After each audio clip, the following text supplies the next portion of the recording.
Okay, so now I'm gonna explain to you how Canva template link works as a digital product seller. So as a digital product seller, importante talagang ang sinishare mo na link sa customers mo is yung Canva template link. Okay? For example, si Felix yung customer ko or friend ko ba, ganon. Or isa din siyang digital product seller na gustong i-edit yung Canva template ko about, let's say, tracing your name. I-share ko to kay Felix. So, pag once shinare ko yan kay Felix, first thing that I'm gonna do as the original owner of the template link is gagawa muna ako ng template link sa Canva. Okay? Let's allow Canva to generate it. So, makikita mo yan siya, okay, again, sa share, tapos click see all, and then click template link. Tapos, mag-generate na yan si Canva ng template link. So, here, it says here, anyone with a link can use this design as a template. Sign in is required, but you won't know who has made copies of this design. So, dapat si Felix, meron na talaga siyang sarili niyang Canva account, whether it is free Canva account or paid account sa Canva or what we call Canva Pro. And then, okay, pero sa end ko, hindi ko alam kung nakailang kopya na si Felix sa Canva template ko. Okay? Hindi ko yan makikita. So, let me just generate that one again.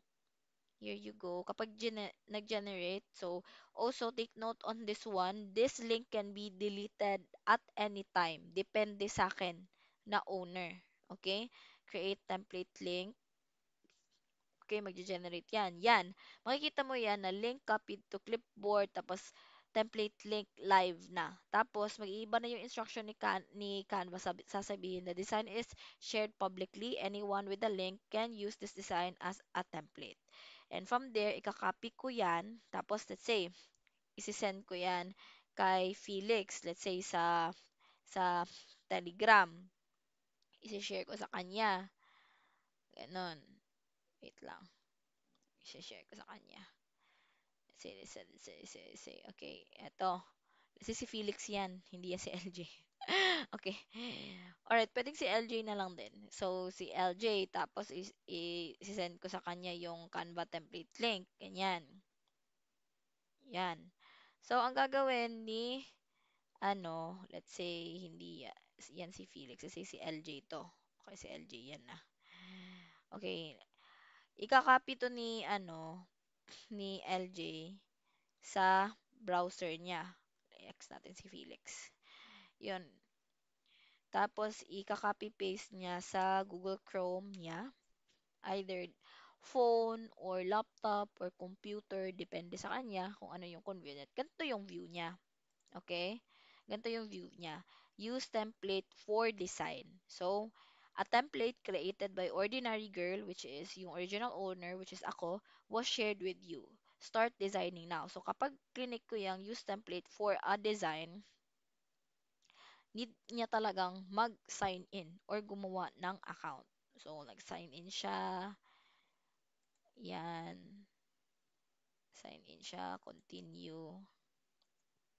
Okay, yan. So, yun. Naka-create na siya. Tapos, tingnan nyo sa taas. Ang mangyayari, ang nakalagay sa kanya is copy of MCTC animal theme.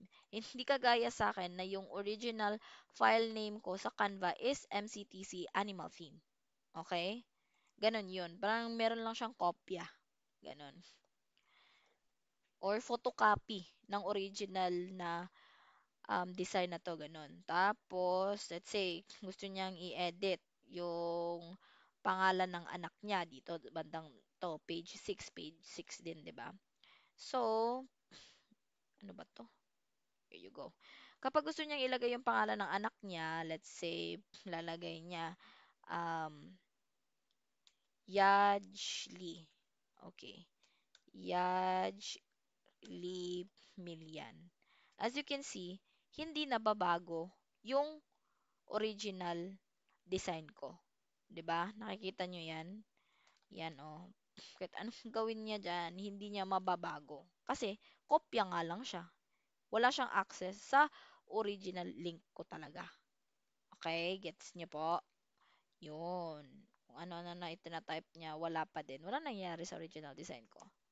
So, if ganun yung gusto niyo mangyari, like, i-share nyo lang yung link nyo sa ibang digital product seller, pwedeng-pwede yun. Kasi hindi naman magagalaw yung original file nyo. Unless if you allow um, LJ to have the original link. Let's say, bibigyan mo siya ng original link, bibigyan mo siya ng kopya. Here, people with access. Di ba ako yung owner? Let's say, yung ano niya, LJ Milian 0907. So, okay, lagay ko yung ano niya, 07@gmail.com. Yan, di ba? Tapos send notification, i-share ko lang. Tapos mano-notify yan siya. Okay? Mano-notify yan siya. Tayin lang natin na mag-go through, guys. Ang lag kasi. Okay. Hindi siya nag-go through. Bakit kaya? Mhm. Alright. Hindi siya nag-go through. Bakit ayaw niya?